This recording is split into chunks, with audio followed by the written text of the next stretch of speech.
তো অনেকে কন্টেন্ট ক্রিয়েশনে, অনেকের বাবা আমি সরসব বিলাল, অনেকের আব্বা কন্টেন্ট ক্রিয়েশন জগৎ। আর আমরা যে কষ্টগুলি করতেছি এগুলি মনে হয় তালি ফাও ফাও সারি তরে তুই তো সাওয়াল পাল জন্ম দিয়ে তো গাদি করে ফেলা দিছু, তোর তো শিষ্যের অভাব নাই।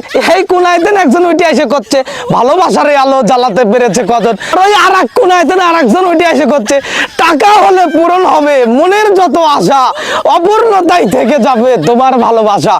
এই শালা পাগল ঠাপাও, এরকম এতগুলি সাওয়াল পাল এই ধানের বইতেন একজন জন্ম দিছু, আবার ওই যে আর এক জায়গায় তো মানে কোন আকাঙ্ক্ষিতের অভাব নাই। এই হেনতেন একবার বদলা নিয়ে আরেকজন বাড়া এসে করছে যে ভালোবাসার আলো টাকা হলে পূরণ হবে। আশ্চর্য হয় তাই দাদা। এই শালা তুই তো শালা মানসিক রোগী হয়ে গেছু। তুই হচ্ছে আমার ঘরে পাবনায় মেন্টাল হসপিটাল আছে, ওই জায়গায় ভর্তি হ, কিছুদিন থাক, ভালো হয়ে যাবো না। আর এর মধ্যে আমি মাঝে মাঝে আপেল কুমড়া নিয়ে যাবো না, দেখবে সমস্যা নাই। তোর ভাই তো আমি, একদিন তোর সাথে আমার তো দেখা হয়েছিল। বিষয় হচ্ছে ওই দিন তুই আমার সাথে যে ব্যবহারটা করেছিস মানুষের কাছে, তো আসলে আমি ওই জিনিসটা প্রকাশ করিনি, আমি আসলে ভালো জিনিসই প্রকাশ করেছি, কারণ আমি চাইছি যে তোর সাথে ভালো সম্পর্ক থাক। কিন্তু তুই যে বাংলাদেশে যা শুরু করেছো আবল তাবল, এটা তো মেনে নিতে পারবো না ভাইয়া, এটা তো মেনে নিতে পারবো না, এটা হচ্ছেই না কোনো মতে।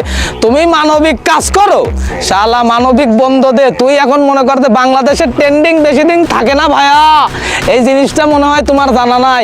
হাজার হাজার লোক মনে কর এরকম ট্রেন্ডিং এ তুলে দিয়ে আবার ডাউন। আর তুই তো শালা তো যেসব শুরু করেছো, তুই তো মনে কর 2 দিন পর দেখবো যে তোরা যে মাঠে কাজ করবে, যা লাগবে ধানের বই নিরিন লাগবে।